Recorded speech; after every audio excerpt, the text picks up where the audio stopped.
pense pas pouvoir épuiser les 20 minutes, Monsieur le Président de l'Assemblée nationale. ñuy gërëm monsieur Ayib Salim Daffé, président du groupe parlementaire, di jaarale ci moom suñu remerciement à l'ensemble des députés, quel que soit le bord, di rafetlu taxawaay bi. di remercier aussi le groupe parlementaire spécifiquement Pastef les Patriotes ci taxawaayam ci constance am ak ci effort yi muy def pour relever le niveau de cette assemblée. man newoon naa fi député doon benn député ta Pastef waaye yombul woon man déggaguma fi nii kar nañu député opposition pour essayer ko faagaagal wala duma ko bu du commission du plénière loolu wone na ni li ngeen wax ci assemblée de rupture am na it ay écho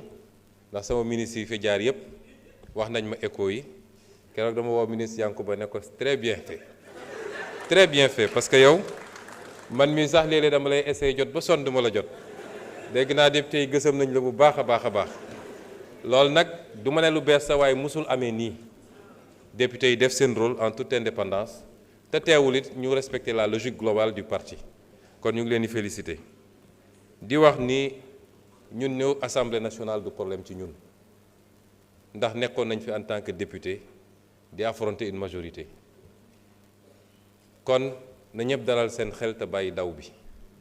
ndax dem toog ci télé yi naan Ousmane Sonko suba ak ngoon te Ousmane Sonko buy ñëw nga buub say bagages bokkul ci jàmbaar leneen la ma yokk ci nii séance yu mel nii baax na te respecté nañu aussi délai bi ndax xool naa kañ lañu voté règlement intérieur bi ak kañ lañ ko promulgué kañ la génn ci journal officiel bi kon génnuñu ci délai bi du it loo xam ne assemblée mooy convoqué d'autorité li yoon wax rek mooy une fois tous les 3 mois mun na nekk au début au milieu ou à la fin lu ñuy waxtaane la ñu xool disponibilité kenn ku nekk mais li am solo mooy ci ñetti weer yi dinaa fi ànd ak gouvernement bi du question d'actualité aussi au premier ministre texte bi waxul premier ministre dafa ne le gouvernement mais ñu bëri ñoom jàpp nañ ni Ousmane Sonko la moo tax ñu naan sax du ñu dem ndax Sonko man nag du ma agressé kenn waaye duma koo xam ni nag waaw honorable Tafsir Thioye day ñëw fii wax xalaat yu leer nañ teg ko ci xam-xam ak chiffre ñu tontu ko ci loola ku ñëwee noonu rek ñu ñëwee noonu waaye përti bi moom ku fi ñëwit Pastef defe naa kenn du ko démontrer xadar ak xarañ ak defante kon nañu dellu si ci l'essentiel. Honorable Ayib Daffé dafa wax ci lu jëm ci contexte bi contexte nag contexte politique la njëkkee contexte politique bi dafa mel ni li ci ëpp sax dafa dellu si suñu biir waaye may dalal xelu ñépp ku am déglu ak seetlu dama waxoon ni ba may annoncé dama ne woon y aura un avant un pendant et un après 8 novembre damay bëgg léeg-léeg ñu may déglu ci la may wax amoon na avant 8 novembre moom defe naa musul am ci Sénégal après 8 novembre nag moom jëfur général la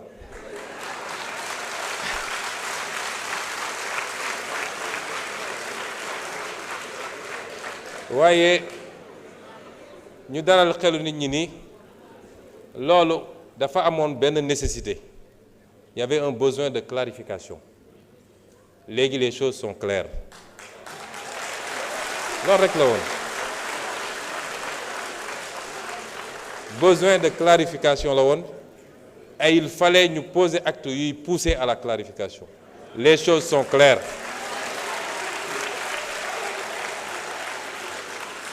mu des nag ñu doxal ku yaakaar ni problème bu insurmontable am na fi wala nit ñi dootuñu tuddante loolu amul jàmm rek la ñu seq jàmm rek di xëy di gontu di liggéey di añandoo di reerandoo benn problème amul ci wàllu politique ku nekk mun na am doxalinam ci wàllu état tey la ñu gën a farlu ci liggéey parce que liggéey xamul man liggéeyalu ma président Bassirou Diomaye man Sénégal lay liggéeyal liggéeyalu ma président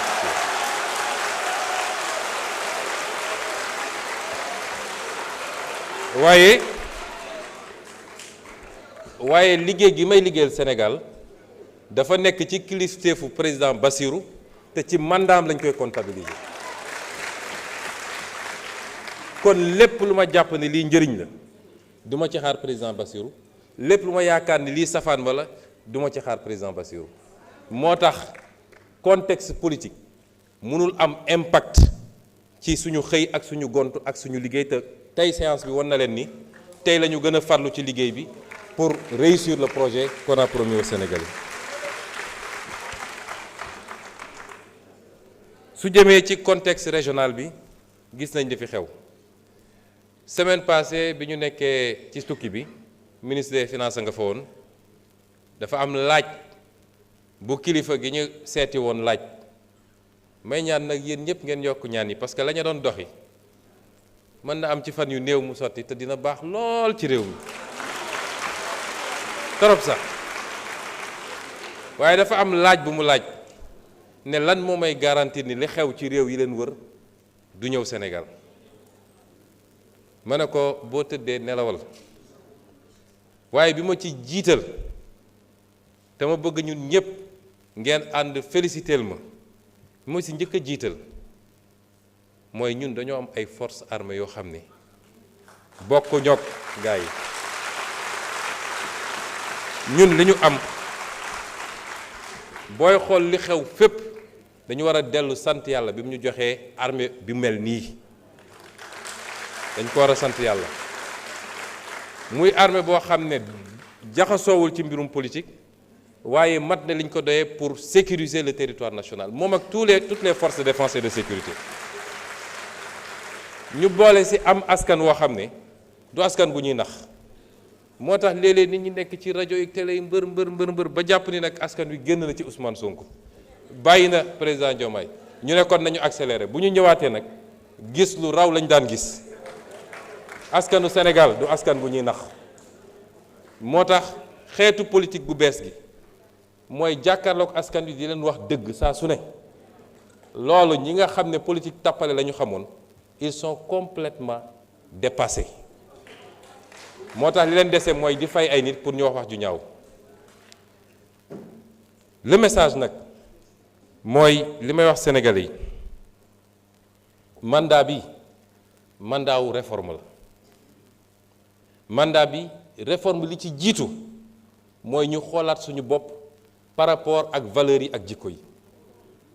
le capital humain réew jikko ak valeur moo koy tabax Singapour bi ma tudd léegi benn île bu ndaw la boo xam ne matul sax benn région Sénégal amul or amul jama amul dara waaye ki ko modifié bi mu ñëwee dafa ne may njëkk a commencé mooy valeurs yi ak jikko yi mooy la discipline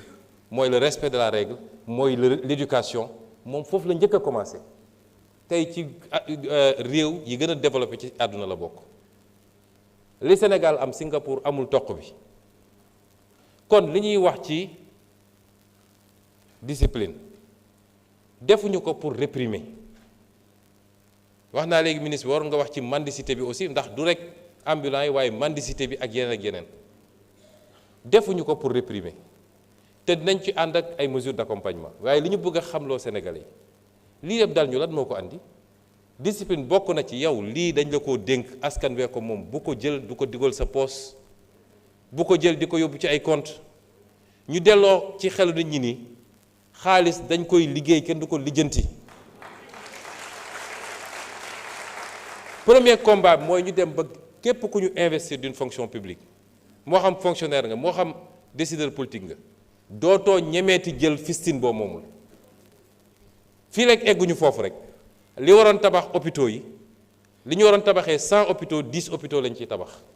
loolu bokk na ci facteur de sous-développement te loolu bokk na ci l'un des grands combats de ce chantier de ce mandat dellu ci valeurs yi ak jikko yi ñaareel bi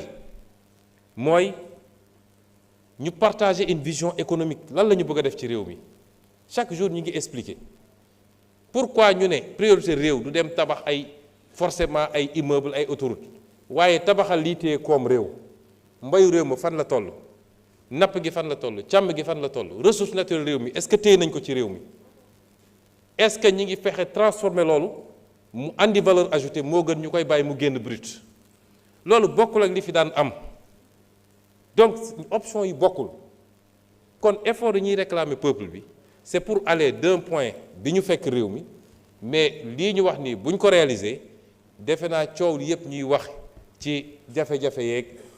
emploi jeunes yooyu dootu fi am mais loolu pour ñu avancer il faut ñu partager gis-gis bi te il faut que ñu fexe ba instaurer ce débat là mu doon le débat prioritaire fii waaye débat xëy su ba ngoon jot am Sonko andil Ousmane amalul njëriñ réew mi nañu wax lan la président Bassirou Diomaye ak gouvernement am di def ci mbay mi ci càmm gi ci napp gi lan la ñuy def pour téewaat suñu réew moomaat ko loolu moo ëpp solo que débat yooyu ñuy am kon peuple bi ci boppam moo war a affranchir bu dee lenn ci médias yi ak réseaux sociaux yi buggu ñoo topp loolu peuple bi moo war a am ful la boppam daal di dellu si ses orientations soo déggul loo xam ne jëm na ci liy farata liy njëriñu réew mi nga romb loolu dem toppatoo farata parce que booy déglu léegi Sénégal nga tukki tuuti da nga naan mais ñun dafa li am Sénégal amul fenn amu ko te ñépp laa wax nag ku bokk ak man ak ku bokk ak keneen man sama discours musul changer nañu dellu si ci valeurs yooyu c'est extrêmement important te loolu c'est l'un des éléments importants de ce mandat. Ce mandat est celui de la refondation patriotique. Les valeurs humaines, le capital humain, la souveraineté, mais également les réformes institutionnelles et politiques am na ko laaj léegi pour gën a dëgëral et stabiliser les options économiques claires mais surtout te loolu lu am solo la ñun ñiy jiite il faut qu'on soit irréprochable aw askan munoo ko woo ci direction bu dee yow jiituloo ko fa moo tax la reddition des comptes la fa daan am régime bu ñëw ñu yëkkati ko quelques jours jàpp benn wala ñaar bouc émissaire après mbiri ndax saay loolu mënatul am du soxar du fayantu waaye c'est une demande forte du peuple sénégalais qui a suffisamment subi moo tax nous veillerons à ce que ñu doxalee ko ni ñu ko war a doxalee ba képp koo xam ne def nga te mu am ay preuves yu def nga lay ak peuple sénégalais ku deful ñu bàyyi la nga ñibbi waaye ñun ñi nga xam ne ñun yàlla dénk tey ma dellu waxaat ko du ay menaces du dara ku ci yàkkamti wala nga dugg ci logique politicienne mooy jàpp ni il faut ma dajale xaalis pour dem uti ay base politique ba laal la waruta laal doo ci mucc yow it parce que fii amul kumba am ndey kumba amul ndey on appliquera la même rigueur enfin yi nga xam ne c'est les grandes orientations li ma bëgg a gëm peuple bi xam ko mooy conviction man dugguma politique pour am dara soxlawuma dara ci politique man conviction ma dugal ci politique ku may woteel da nga may woteel ci base boobu bu dee li may wax doyu la wala gisoo sa intérêt mun nga woteel keneen waaye ni ma meloon démb ci opposition noonu la defe naa Tafsir Thioye posé na question bu mel noonu la raison d'État ou yu mel noonu li ma gëm mooy yow mi ñu dénk yaay jox état bi contenu ci jamono ju ñu fa nekk ça veut pas dire qu'il faut être rigide mais dafa am des fondamentaux ci li nga yàgg a wax ak askan wi ba ñu dégg ko nga ne lii laa gëm lan moo mën a justifier nga ñëw nekk ci pouvoir di changer loolu rien ne peut le justifier te la plupart du temps on ne le fait pas pour le peuple on le fait pour des intérêts occultes on le fait parce qu'il y a des pressions de lobby on le fait parce qu'on a ses calculs personnels mais on ne le fait jamais pour le peuple et c'est pourquoi man li ma gëm mooy la raison d'État